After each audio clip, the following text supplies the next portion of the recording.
Have you ever heard a moment so quiet that it felt loud? A moment so terrifying, so unexpected, so violently still that even the air seemed to hold its breath? That's exactly what people described today, right before the news broke. Right before the message that rippled across the world like a cold shockwave. Something had happened to Prince William. And not just anything. A car crash. A sudden, life-threatening accident involving the future King of England. But before we continue, please subscribe and turn on the notification bell for updates. You could hear the panic in people's voices before anyone even knew the details. The whispers, the frantic phone calls, the disbelief, the emotional punch to the gut that comes when tragedy strikes someone you thought was untouchable. But the real story didn't begin with flashing sirens or a screech of tires. It began much earlier, quietly, subtly.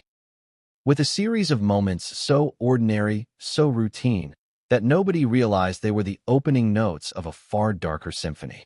Let's start with the question that has been haunting millions since the headline dropped. How could something like this happen to Prince William? The man who was protected by some of the most advanced security in the world. The man whose travel routes are planned down to the exact second. The man who, just hours before, had been smiling, shaking hands, preparing for another day of engagements, unaware that a storm was already waiting on the horizon. But here's the real twist. What happened today wasn't just an accident. There were signs, hints, little threads of a mystery that, once pulled together, reveal a truth far more emotional and far more alarming than anyone expected. Why was he on that particular road? Why did the palace reroute at the last minute? Why did one of his closest protection officers make a call that no one can now fully explain? And why did witnesses report not one, but two vehicles behaving strangely near the convoy? Vehicles that seemed to have disappeared into thin air. You're going to hear a lot of theories, a lot of speculation, a lot of noise. But today, we're going to walk through the events step by step, moment by moment, breaking down everything leading up to the crash. Not to sensationalize, but to understand the emotional weight of what has unfolded. Because when the heir to the throne ends up injured on the side of a road, unconscious, surrounded by frantic medics and panicked aides, the world changes. Even if only for a few seconds. Let's rewind the clock. It began early in the morning. William reportedly woke up at the usual time. The household staff said he looked focused, calm, maybe even slightly distracted, but nothing unusual. No red flags. No warning signs. Just a future king preparing for a day like any other. But one tiny moment stood out. A brief hesitation as he looked at his phone. A pause. A sigh. Something unreadable crossed his face. Staff later said they had never seen him react quite like that. What was on that message? Who sent it? Why did it shift the energy of his entire morning? No one knows yet. Or at least, no one is saying. And things got stranger from there. His schedule changed. A route modification. A sudden adjustment to timing. This isn't the kind of thing that ever happens spontaneously with royal security. Every minute of William's day is accounted for, planned, reviewed, coordinated with police, private security, and local officials. A change like that means something triggered it. But the palace has not explained what that something was. Doesn't that raise questions? If you heard the heir to the throne was about to alter his routine at the last minute, wouldn't you want to know why? Security sources have admitted, very cautiously, that the deviation was unusual, but they've said nothing more. And then came the second red flag. One of William's senior protection officers made an unexpected personal call moments before the convoy left. A call that was so out of procedure that another officer reportedly confronted him about it. The palace refuses to comment on who he called, or why, or what urgency prompted such a breach in protocol. If this were a movie, this is the part where the dramatic music would start. Because the next detail is what eyewitnesses keep repeating. William looked troubled. Not scared. Not panicked. Just weighed down. As if something heavy had settled on his mind. As if he knew something was coming but didn't know how to stop it. Minutes later, the convoy departed. Now, imagine for a moment you're sitting in that car.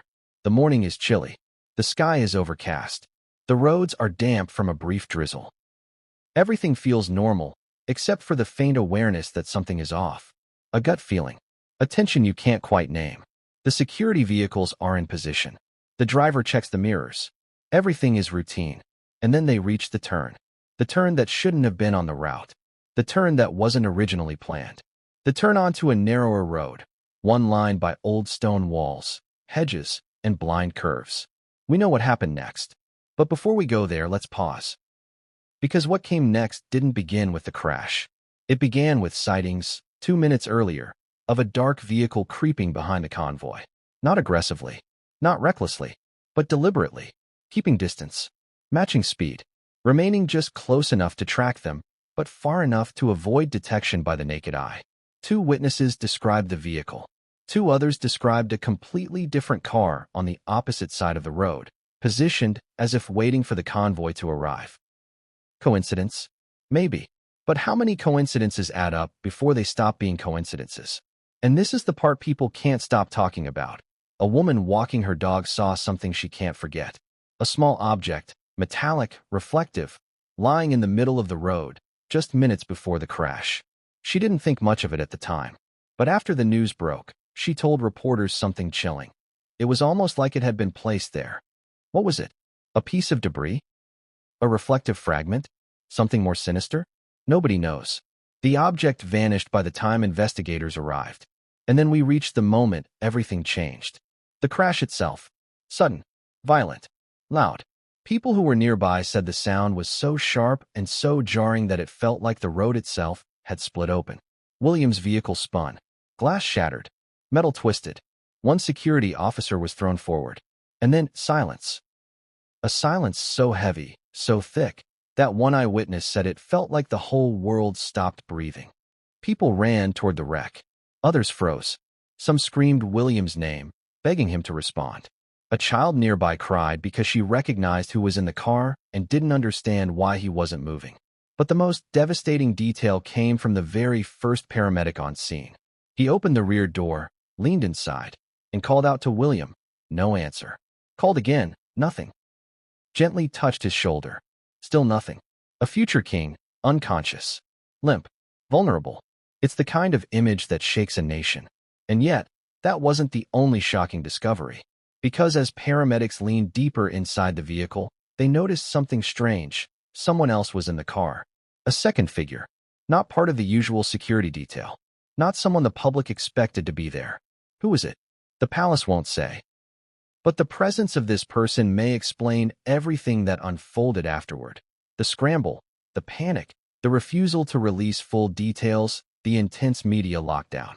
And this leads to the final detail of the introduction, the detail that sets the tone for the entire unraveling story. When paramedics tried to lift William out of the wreck, one of his hands fell from his chest and landed on the seat, revealing something he had been clutching tightly. So tightly, in fact, that they had to pry his fingers open to retrieve it. What was it? Why was he holding it? Why does the palace refuse to comment on its significance? Some say it was a photograph. Some say it was a small device. Some say it was a handwritten note. Whatever it was, it mattered to him. Enough to hold on to even in the moment of impact. And that tiny detail, that single object gripped in William's hand, may be the key to understanding why his morning felt different, why the route changed, and why one decision, a seemingly small, seemingly harmless decision, set everything into motion. But to uncover that truth, we have to go back to the beginning of the day. Because what happened before the crash is even more revealing than what happened after it. And when you hear what William did just 10 minutes before getting into the car, you're going to understand why this wasn't just a tragic accident. It was something deeper, something heavier, something that may change everything for the royal family. And no one saw it coming.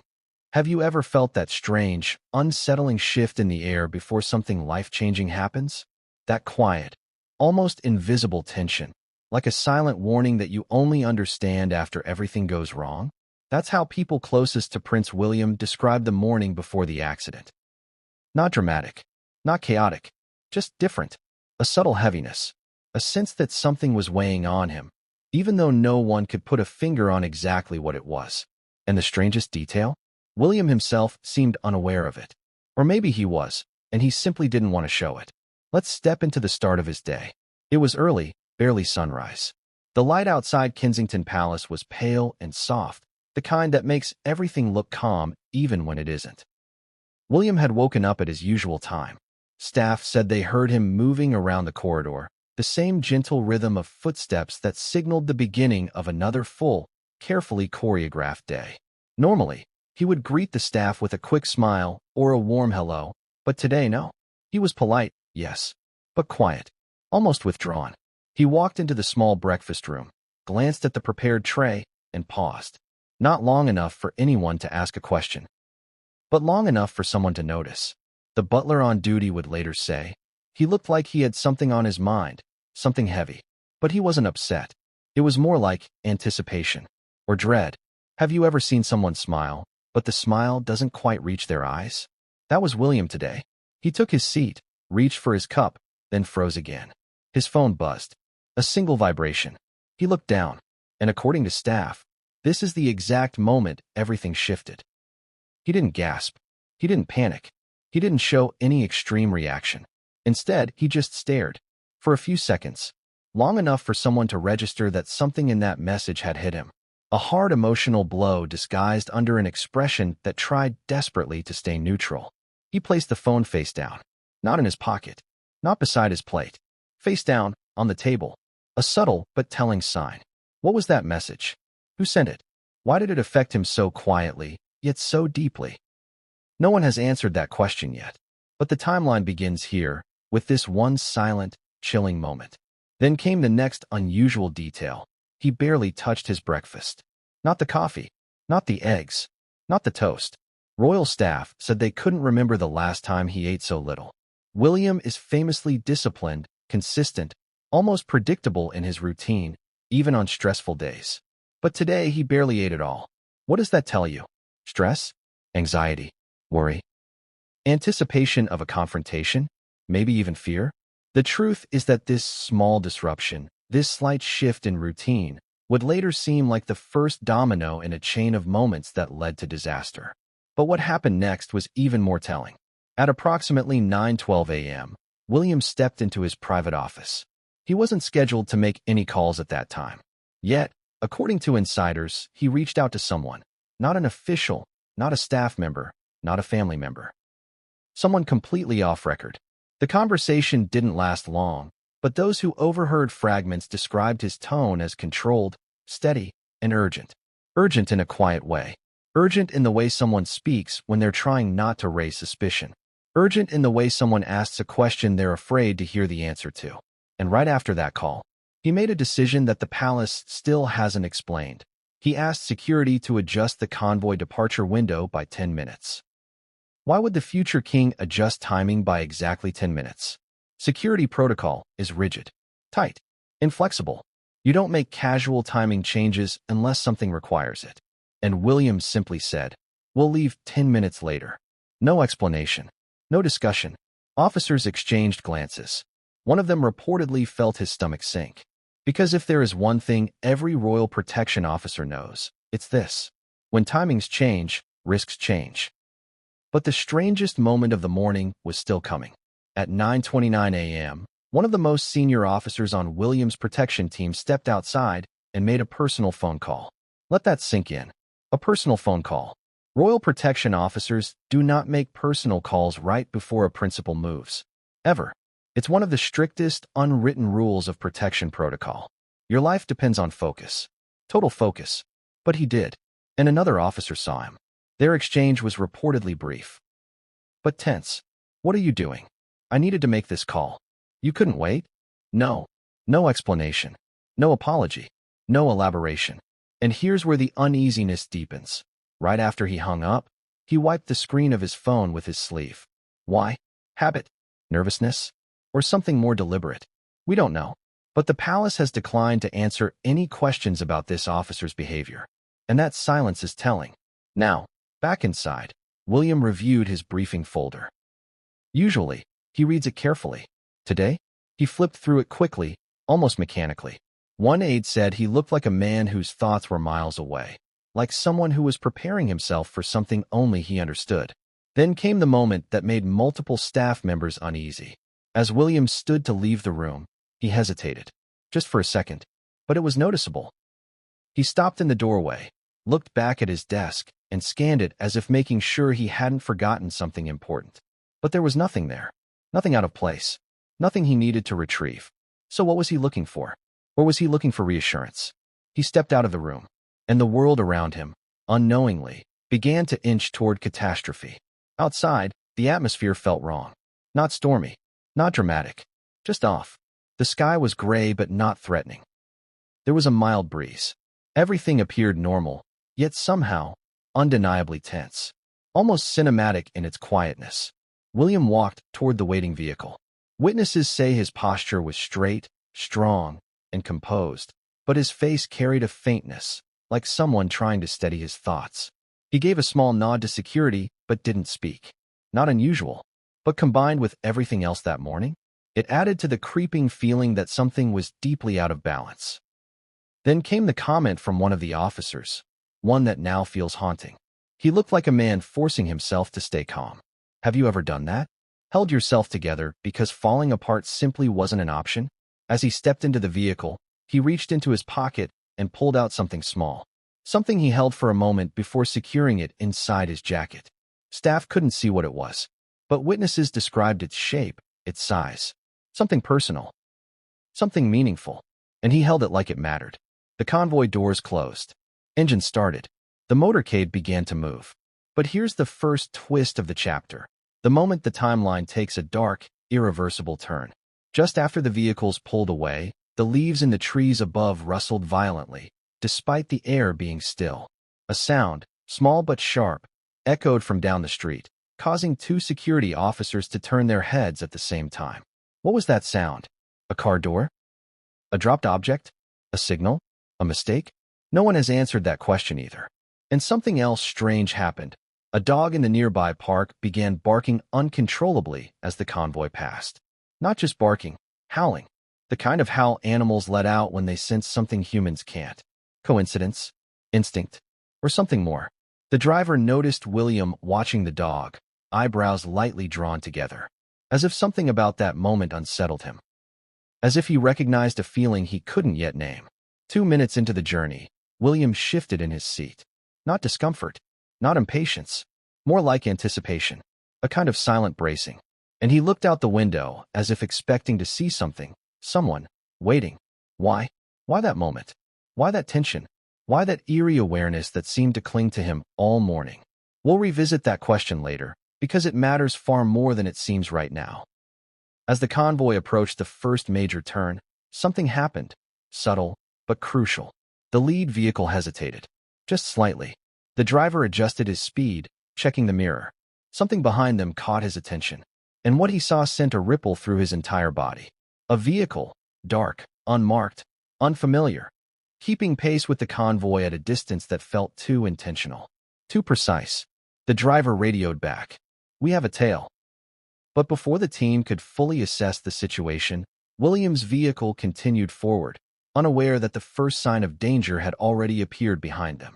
And yet, this wasn't the moment that would change everything.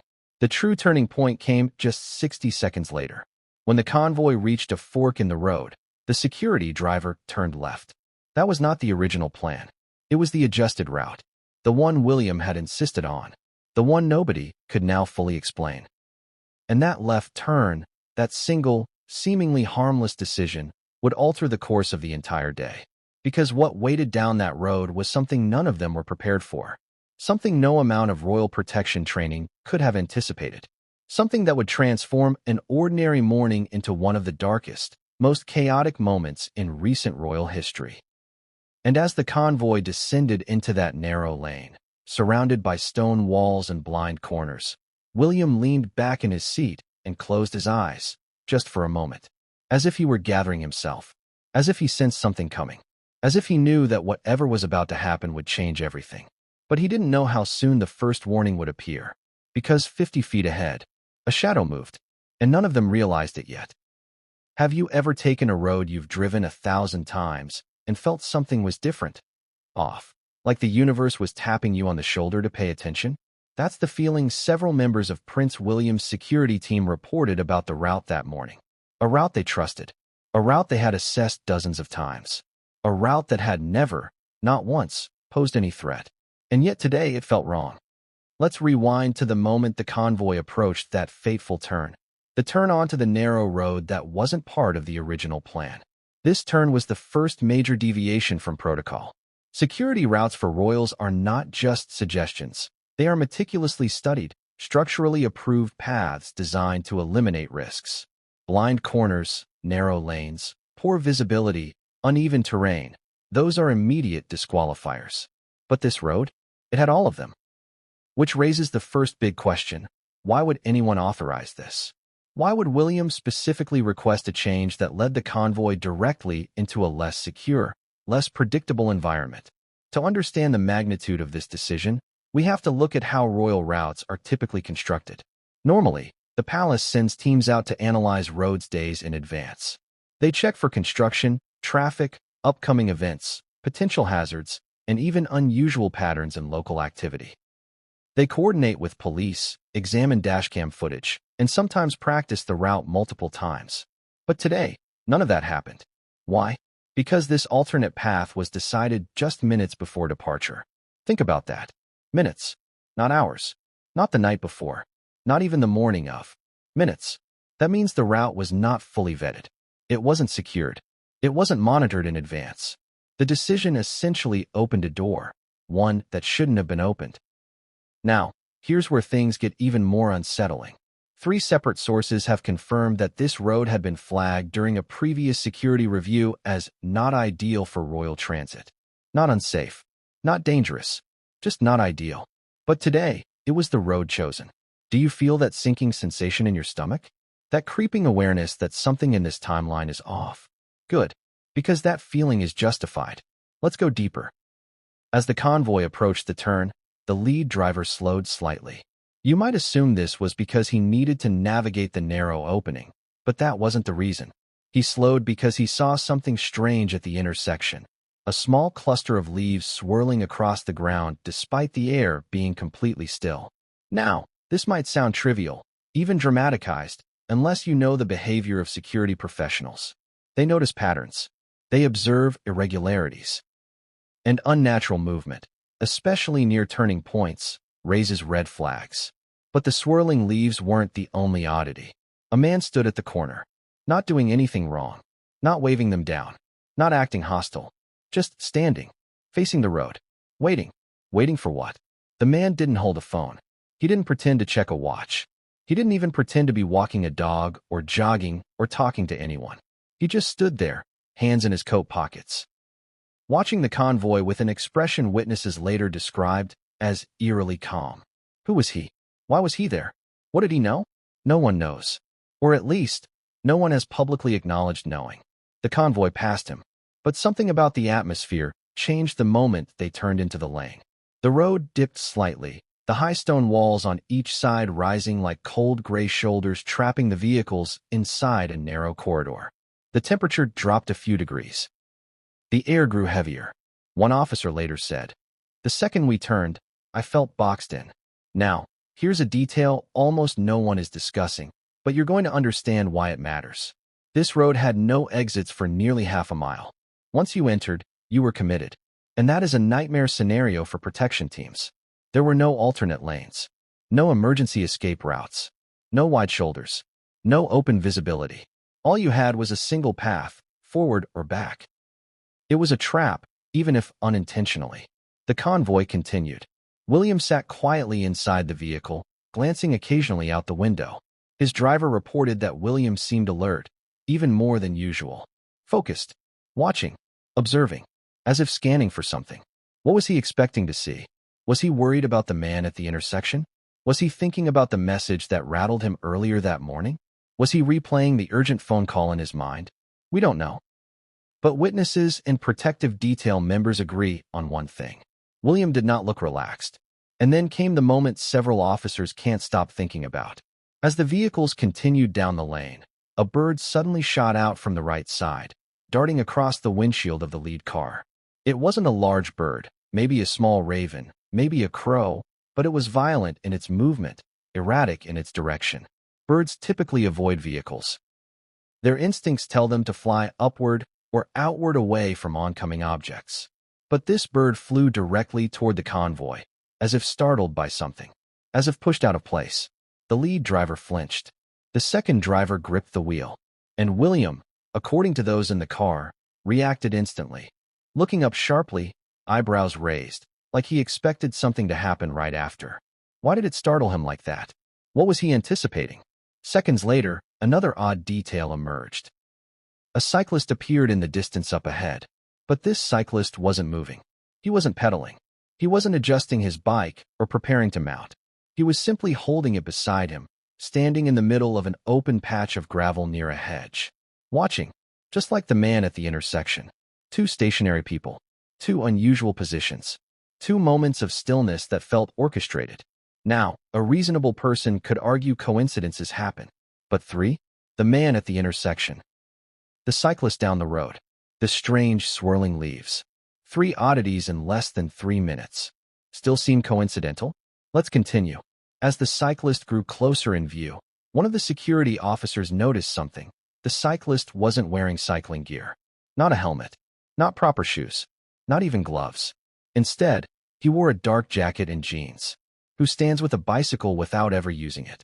Someone waiting for timing. Someone observing movements. Someone calculating. The convoy passed him, and his gaze tracked them. Now here's where the timeline becomes unervingly sharp. The moment the cyclist fell out of sight behind the stone wall, a car engine roared in the distance. Loud, aggressive, sudden. Security instantly tensed. Drivers checked mirrors. Officers placed hands near communication earpieces. But the sound faded as quickly as it came. Where did the engine belong? Why was it so close? Why did it vanish instantly? One of the officers radioed in an alert, possible shadow vehicle. A shadow vehicle is one of the worst-case scenarios for a protective convoy. A car deliberately following, pacing, or tracking a principal without authorization. But before they could triangulate the sound or confirm the direction, a second noise broke through the quiet. A metallic clink. Sharp. Echoing. Like something hitting stone. One of the walls. The driver slowed. The officer behind William reached into his jacket. William leaned forward slightly, eyes narrowing. Do you feel that tension building? That crawling sensation down your spine? That awareness that the world around them was shifting into something far more dangerous? Good. Because this is exactly the tension the officers felt inside those vehicles. Now, let's look at the next detail. A detail so disturbing that it became crucial later in the investigation. Halfway down the lane, a thin line of dust drifted across the road. Not a lot. Not enough to obscure visibility. Just a faint trail, as if a car had passed moments earlier, kicking it up. But there was no car ahead of them. No vehicle in sight. No tire tracks. No footprints. Just dust, hanging in the air. This means only one thing. Someone, had been there seconds before the convoy arrived. Someone who left in a hurry. Someone who didn't want to be seen. And then came the moment that would change everything. The reason this route should never have been used. The reason the convoy was at the mercy of whatever lay ahead. They reached a blind curve. A sharp, tight bend in the road that allowed zero visibility around the corner. And as they approached it, every officer felt it. That moment. That instinct. That primal awareness. Something was waiting. Something wrong. Something dangerous. The lead driver slowed. William lifted his head. Officers exchanged looks. And across the bend, a flicker of movement. Something small. Something sudden. Something that didn't belong on the road. At first, the drivers thought it was an animal. But it wasn't. It was something reflective. Metallic. Half buried in the gravel. Like the object the woman with the dog mentioned earlier. And it was positioned in the exact center of the lane. What was it? Who placed it there? Why that exact spot? The driver braked slightly, trying to assess. But the lane was too narrow. Stopping suddenly could cause the convoy to bunch up. Swerving wasn't an option. Reversing was impossible without risking collision. They had to move forward. And this exact moment, is the beginning of what would spiral into the crash. Because right as the lead vehicle approached the object, the quiet road exploded with chaos. A car, dark, fast, aggressive, raced around the bend. Not behind them, not beside them, directly toward them, head-on. Where did it come from? Why wasn't it seen earlier? Why didn't investigators find it on CCTV? Questions that still don't have answers. But one thing was clear in that moment. The route that was supposed to be safe, the route William insisted on taking, the route the palace can't explain, was now the road that would change everything. because the next seconds would determine whether Prince William lived or died. And none of them, none, saw what was coming next. There are moments in life that split time in two, before and after. Moments so sharp, so violent, so unexpected that they rip reality apart and stitch it back together with jagged edges. That's what multiple eyewitnesses said when they described the exact second Prince William's convoy collided with the oncoming vehicle. They didn't describe it as a crash. They described it as an explosion, a rupture, a blast of chaos ripping through the quiet morning. But before the metal screamed and the glass shattered, there was one final moment of silence. A stillness so eerie, so absolute, that people who were there still talk about it with trembling voices. One witness said, "It felt like the world inhaled and never exhaled." Let's break down what happened second by second. Because understanding the crash means understanding how shockingly fast the world of a future king unraveled. It began with a flicker, just a flicker. The dark vehicle coming around the bend wasn't speeding at first. It wasn't swerving. It wasn't behaving like an out-of-control car. Witnesses who saw the initial flash of it said it moved like it had purpose, like it knew exactly where it was going.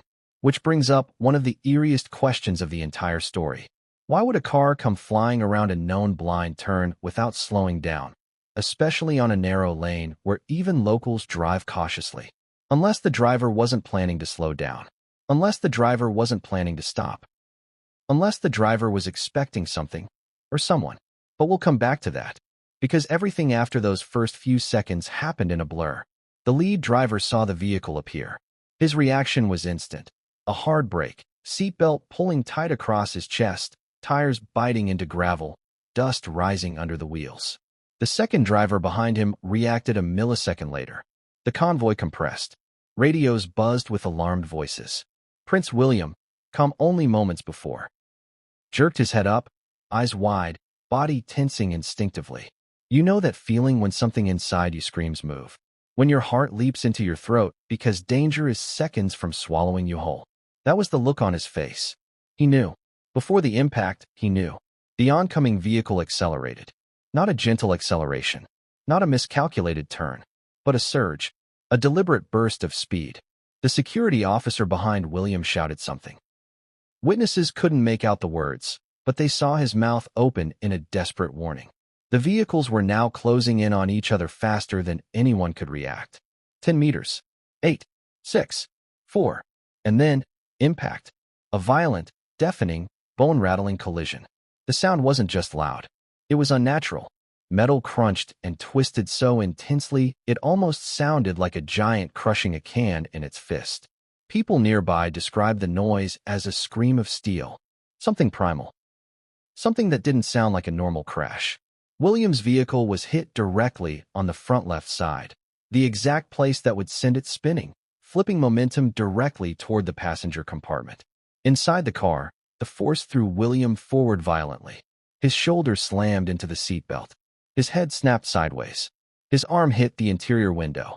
The officer next to him was thrown sideways, hitting the console with a sickening thud.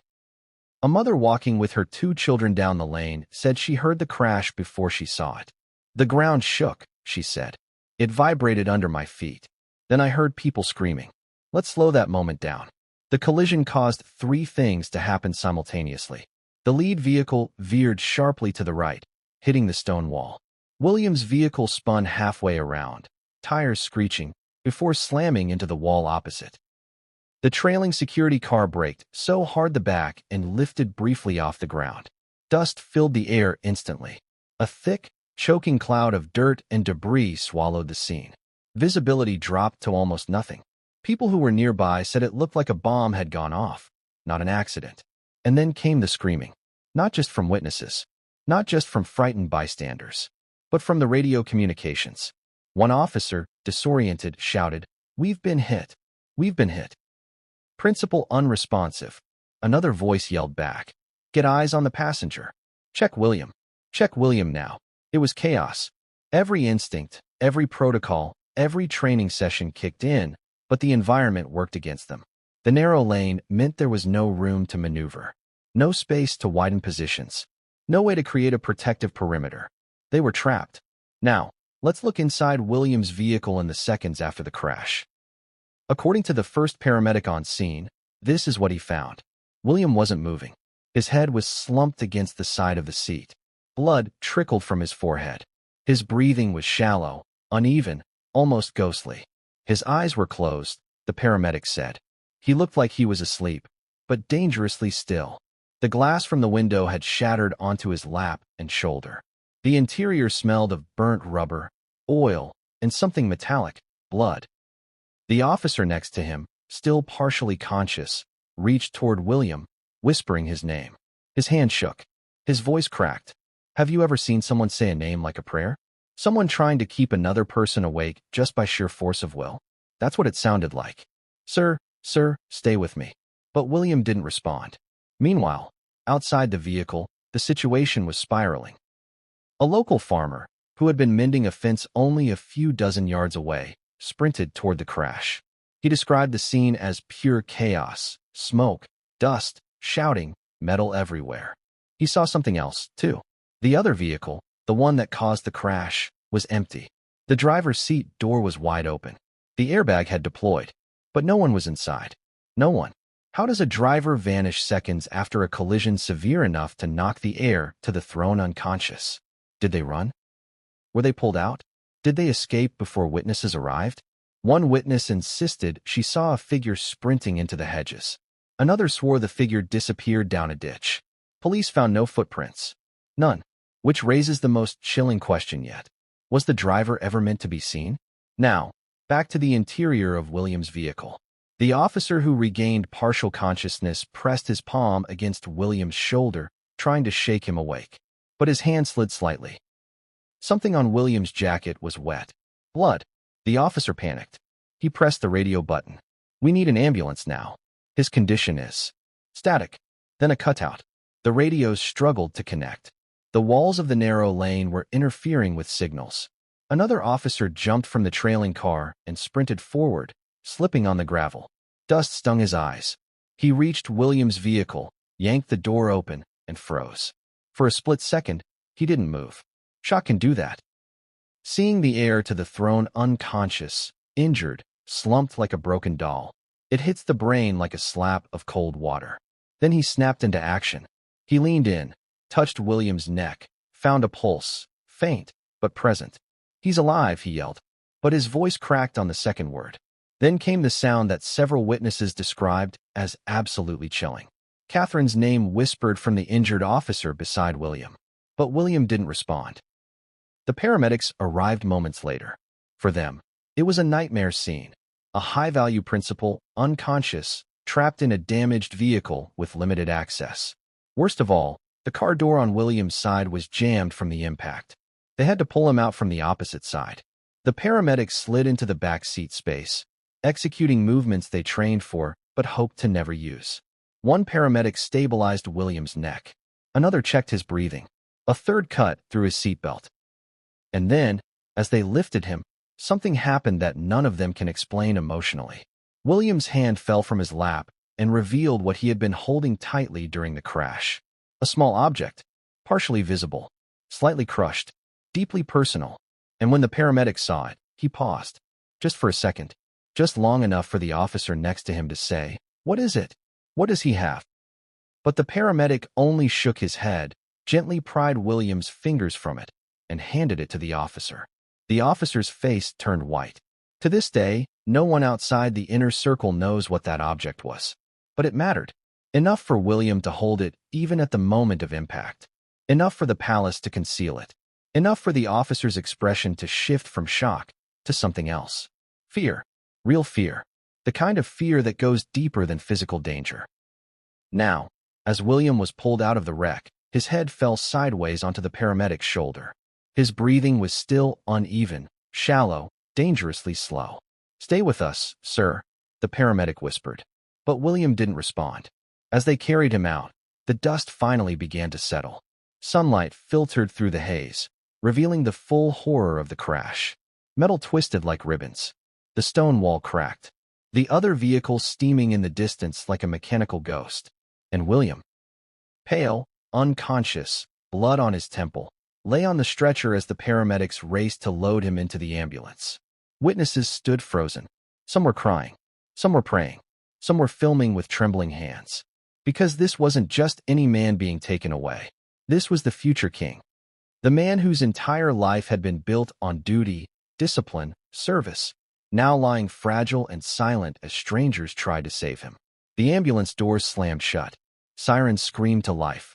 The vehicle sped away. But as it disappeared down the lane, something else emerged from the far side of the ditch. A reflection, a shadow, a movement, something, or someone, watching the entire scene unfold. And none of the officers saw it until it was too late. Because what came next would unravel everything they thought they understood about this accident. And no one was prepared for the truth that waited on the other side of the investigation. But there's a moment right after a crash, a horrifying, disorienting moment, when nothing makes sense. When the world becomes a blur of sound, light, pain, and fear. When your brain hasn't caught up to what your body already knows. Something terrible has just happened. That moment, that first 60 seconds after impact, was where everything changed for Prince William. If the collision felt like an explosion from the outside, inside the car it felt like the world had folded in on itself. Let's step inside William's vehicle, frame by frame, heartbeat by heartbeat, to understand the chaos, confusion, and terror that unfolded in those first critical seconds. The inside of the car was dark.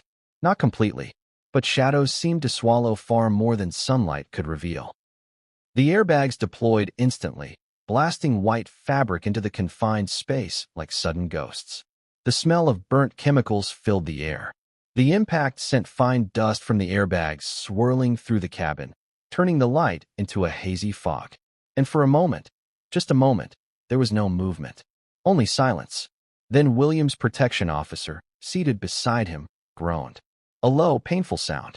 The kind a person makes when they're halfway between consciousness and shock. His hand twitched. His fingers brushed against the crushed edge of the console. His breathing was ragged. He wasn't fully awake, but he wasn't fully out. Somewhere to his left, Prince William slumped sideways, one shoulder pressed against the shattered window, his cheek resting against the airbag, his body frighteningly still. Stillness can be peaceful, but not this kind. This was the stillness of someone who had been violently thrown into unconsciousness.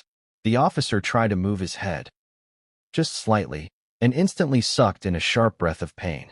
His ribs hurt. His neck burned. His shoulder felt crushed under the weight of the seatbelt. But he forced himself to lift his hand. He had to reach William. He had to assess him. He had to know if the future king was alive. He whispered something, a weak, cracked version of William's name. But William didn't respond. Seconds were passing fast now. Outside, the world was waking up. The sounds of shouting, screeching, frantic footsteps pounding the gravel. But inside the car, time slowed into something surreal. The officer's vision blurred in and out. He blinked hard, trying to steady himself. A shard of glass glimmered near his knee. The windshield was fractured into 1,000 spiderweb lines. A faint whistle of wind seeped in through the cracked frame. He reached again for William, this time more desperate, placing his shaking hand against William's shoulder. No reaction. For a man trained to remain calm, this was the moment he broke. He pressed the emergency radio button on his vest. Principal unresponsive. I repeat, principal unresponsive. But the radio crackled, buzzed, glitched. The stone walls around the lane were interfering with the signal. He tried again. Static. Meanwhile, William's breathing, shallow and uneven, became the only sound inside the car besides the faint ticking of the engine cooling. Tick, tick, tick. Every tick was a countdown. Have you ever watched someone unconscious and felt your heart freeze, not knowing if the next breath will come? That's what the officer faced. The heir to the British throne lay limp beside him, his life hanging in a balance so fragile that even a delayed breath felt like a tragedy. As the officer leaned closer, he saw the blood. It wasn't flowing heavily, but it was there, a thin rivulet trailing down from William's hairline, leaving a dark streak down his temple. Blood against pale skin is one of the most terrifying sights for anyone responsible for another person's life. He panicked internally, but externally, his training forced him into action. He pressed the radio a third time, harder, as if strength alone could force the signal through. Immediate assistance required. We need. Static swallowed the rest. But outside the vehicle, help was finally approaching. The first paramedics reached the car. They flung open the opposite rear door, stepping into the dark, dusty interior. One paramedic crouched beside William, gently lifting his chin to open his airway. Another slid in behind to assess the officer. "Can you hear me?" one paramedic said. The officer nodded weakly. "William, he's not responding." The paramedic shifted focus. He knew the priority. William. Always William. He leaned in, flashlight in hand. The beam illuminated William's face. Pale, slack, streaked with dust and streaks of blood. The light reflected off tiny fragments of glass resting on his jacket. The paramedic placed 2 fingers against William's neck. A pulse. Weak. Faint. But steady. "Pulse is present," the paramedic said quickly. "He's breathing, but shallow." Those words hit the officer like a lifeline. William was alive. But that relief lasted only seconds, because the paramedic saw something else, something concerning. William's fingers were tightly curled around a small object. So tightly that the knuckles were white, the muscles tense even in unconsciousness. The paramedic brushed aside the dust for a clearer view. He couldn't fully see what it was, but he could see enough to know it wasn't random debris. It was intentional, something he had been clutching, and he had clutched it so tightly that the imprint of it was visible against his skin. The paramedic whispered to the officer, "What is he holding?" The officer shook his head. "I don't know." But the truth was written in his eyes. He did know something was off. Now the paramedics had a pressing decision to make. The door on William's side was jammed. The frame had buckled inward from the force of the collision. There was no way to open it. They had to extract him from the opposite side, which meant maneuvering him carefully to avoid worsening any potential spinal or neck injuries. "Get me the board," one paramedic shouted. Another paramedic slid deeper into the car, stabilizing William's neck. The officer struggled to help, pain shooting through his ribs. "Sir, stay still," one of the paramedics told him. "I need to help him," the officer insisted. "You need medical attention too." "I'm fine," he lied. Because all that mattered now was William. The paramedics cut through the seatbelt with specialized shears. William's body shifted slightly, head lolling to one side. The officer reached out reflexively to steady him, and his hand brushed William's fingers. He felt the object. Cold. Hard. Small. "What is that?" the officer whispered. The paramedic didn't answer. He gently pried William's hand open. It took effort. William's unconscious grip was unbelievably strong. When the object finally fell loose, the paramedic caught it. He looked at it and froze. His face lost a degree of color. His eyebrows pulled together. His focus sharpened. "Is there a problem?" the officer asked. But the paramedic didn't answer. He only handed the object to the officer with a grave expression. And the moment the officer saw it, everything changed. His eyes widened. His mouth parted. His hands trembled. Why would he? He couldn't finish. The paramedic leaned closer. "Do you know what it means?" The officer swallowed hard. "Yes." He slipped the object into his jacket before anyone else could see it. "What do we do?" the paramedic whispered. The officer's voice broke. "We get him out. Now." With William's neck stabilized, the paramedics slid a board behind him. One held his head. Another supported his shoulders. 2 more braced the lower half of his body. "Slow on 3, the lead paramedic said. 1. The officer held his breath. 2. The dust shifted in the air. 3. They lifted. William's body rose, limp and frighteningly light. His arm dangled for a moment as they maneuvered him through the opposite door. Then one paramedic caught it, guiding it gently back to his chest. Outside, the scene was pandemonium. People were still gathering. The dust was still settling. The officers were scrambling to secure the perimeter. As William was carried out of the vehicle, sunlight hit his face, and for the first time, everyone could see the full extent of his condition. A long gash along his temple, bruising already forming along his jaw, his lips pale, his chest rising in weak, irregular breaths. A woman nearby gasped and covered her mouth. Someone else whispered, "Oh God, it's him." 2 paramedics connected oxygen to a mask. Another checked his vitals again. The officer stayed close, hand gripping the mysterious object through his jacket, as if it might disappear if he let go. The ambulance was already waiting. They loaded him in, hooked him to monitors, started a saline 4, stabilized his neck again, secured straps around his chest and legs. The doors slammed shut. The sirens wailed to life, and the ambulance sped down the lane toward the hospital. But here's where the chapter takes its darkest, most chilling turn. As the ambulance drove away, the officer who had taken the object stepped aside for just a moment, leaning against a tree, struggling to catch his breath. He pulled the object from his jacket, just to look at it again, just to confirm he had seen what he thought he'd seen. And when he opened his hand, a cold wave washed through him. Because whatever William had been holding, whatever he had refused to let go of even during a violent collision, whatever he had gripped hard enough to bruise his own palm, it wasn't just personal. It was a message, a warning, a clue, a connection to something far bigger. And the moment the officer realized the truth behind it, the fear on his face was unmistakable. Because this wasn't just an accident. This wasn't random. This wasn't unfortunate timing. This meant someone knew something. Someone wanted something. Someone was involved.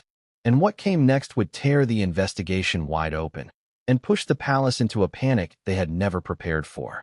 Because the mystery passenger, the missing vehicle, and the object in William's hand were all connected, and no one saw the connection yet. Who was the second person in Prince William's car? That's the question everyone eventually asked. The question that spread through the palace like fire, through the media like gasoline, and through William's protection team like an infection no one could treat. But in the first minutes after the crash, hardly anyone noticed. It's strange how chaos blinds you. When alarms are blaring, when glass is falling like glitter, when someone is unconscious and bleeding beside you, the brain focuses only on survival. Still, one paramedic saw it. Just a flash. Just a silhouette. Just enough to realize something was wrong. And the officer in the car beside William saw it too. But he was too injured, too dazed, too overwhelmed to process it. But we're not there yet. Let's go back to the moment after the impact, when the dust inside the vehicle was still floating through the air like ghostly confetti. The protection officer blinked through the haze, trying to orient himself, trying to get his bearings. His vision was doubling. His ears were ringing. His chest burned with every shallow breath. But movement in the back seat caught his eye. A shape. A body. Someone slumped low, partially hidden behind the deployed airbags, barely visible through the smoke and dust. The officer squinted. For a moment, he thought he was hallucinating. He tried to lift his arm, but pain screamed through his shoulder. Still, he managed to lean just enough to see a faint outline. There was someone else there. Someone he didn't recognize. This is where things get strange.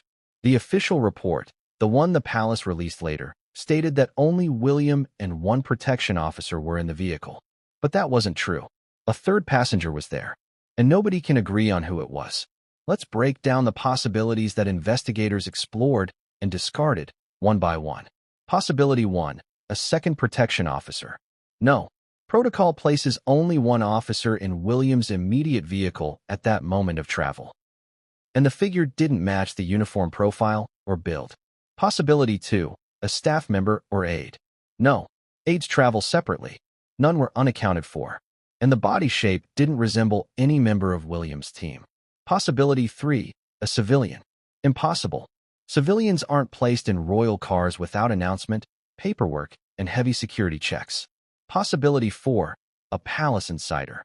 Still unlikely, and the palace strongly denied it. So who was it? Let's step back into the car. The paramedics had just arrived. One slid into the cramped back seat to reach William, but before he touched him, his flashlight beam moved across the shadowy corner, and that's when he saw it. A knee, a sleeve, a shoulder, someone else. Hello, the paramedic called softly, thinking the person might be conscious. Can you hear me? No reply. He moved the airbag aside, shining the beam fully, and froze. It was a person, a young adult, maybe mid-20s. Thin, pale, face turned away. Clothes dark and simple, not royal attire, not staff uniform, nothing identifiable. The paramedic went silent. Is someone else in here? Another paramedic asked from outside. The first paramedic didn't answer. Instead, he touched the person's wrist. Pulse. Alive, but unconscious. He leaned closer and whispered to the officer. Did you know someone else was in this car? The officer blinked hard. What? No. There was no third. Yes, the paramedic said firmly. Someone's here. The officer's face drained of color. Because if someone had been in the car without their knowledge, if someone had entered without protocol, if someone had been intentionally hidden, that meant the entire operation, the schedule, the route, the departure, had been compromised from the beginning. The paramedic checked breathing. Shallow but present. Then he reached for his radio. But before he could call it in, the officer grabbed his arm. Wait. Sir, protocol requires. Wait. The officer's voice trembled, but not with pain. With fear. Do not radio this in until I confirm something, he whispered urgently. Not yet. Not until we know who they are. The paramedic hesitated. Why? Are they? But the officer wasn't listening anymore. He turned his head toward the unconscious figure, eyes wide, lips parted in disbelief. Because in the chaos, in the haze, in the horrifying aftermath of the crash, recognition was beginning to dawn on him. But he wouldn't say the name. Not yet. The paramedic, concerned, leaned forward to examine the person's face more carefully. He reached out, gently shifting the head to check for trauma. But the second he touched the jawline, he stiffened. His breath caught. His hands froze. After a beat, he whispered, "This is someone important, isn't it?" But the officer gave no answer.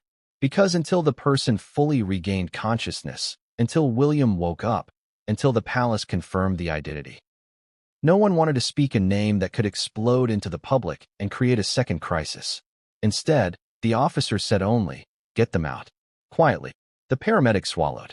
"We need a second ambulance." "No. Move them with the backup unit." "That's a violation." "Do it." Authority. Fear. Urgency. Those three forces collided in the officer's tone. The paramedic nodded stiffly and helped lift the unconscious passenger out the opposite door, avoiding the growing crowd gathering on the lane. Here's what's chilling. Not one civilian witness saw this passenger. Not one phone camera captured them. Not one piece of footage leaked. Because they were removed before anyone realized something unusual was happening inside the car. The dust and smoke had provided cover. The angle of the vehicle had blocked visibility. And the second ambulance left the scene before the public even processed that someone besides William had been extracted. So now we arrive at the part where speculation and secrecy collide. Let's examine a few details that investigators found but did not disclose publicly. Detail 1. The mystery passenger had no identification. None in pockets. None in wallet. None on their clothing. Detail 2. Their phone had no lock screen. No photos. No saved contacts. A blank device. Almost like a burner phone. Detail 3. They had no injuries consistent with wearing a seatbelt. Which means they were not sitting upright at the moment of impact. They were either leaning forward or hiding. Detail 4. Their clothing lacked labels. Every tag had been cut out. Every logo removed. Everything anonymized. Detail 5. The officer who recognized them refused to reveal their name. Not to paramedics. Not to police. Not even to senior investigators.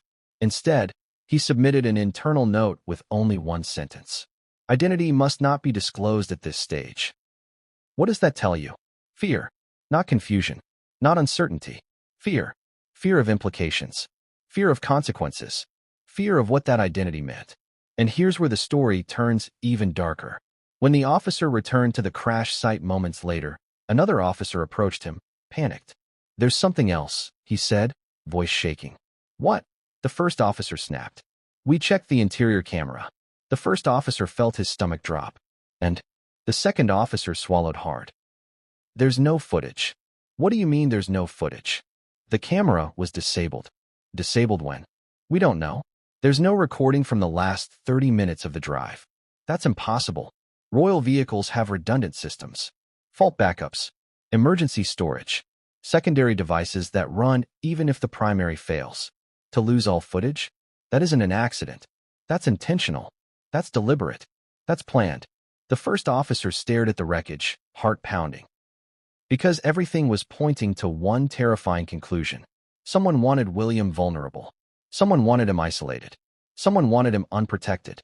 And someone placed a person inside that car for a reason. Now, let's revisit one more detail. The object in William's hand. The officer who took it still hadn't let go of it. He held it in a death grip, hidden under his jacket, as if the weight of it might crumble him if he loosened his fingers. He finally stepped away from the others, leaned against the stone wall, and examined it. And what he saw forced him to sit down, right there in the dirt, breath gone, eyes wide, pulse racing, because the object connected William to the passenger, to the route, to the crash, to the phone call William made that morning, to the text that shook him, to the officer's personal call, to the sudden route change. It connected everything. The officer swallowed hard. His hands trembled. His vision blurred. He whispered just one word. No, because he knew exactly what the object meant, and who the passenger was, and why they were there.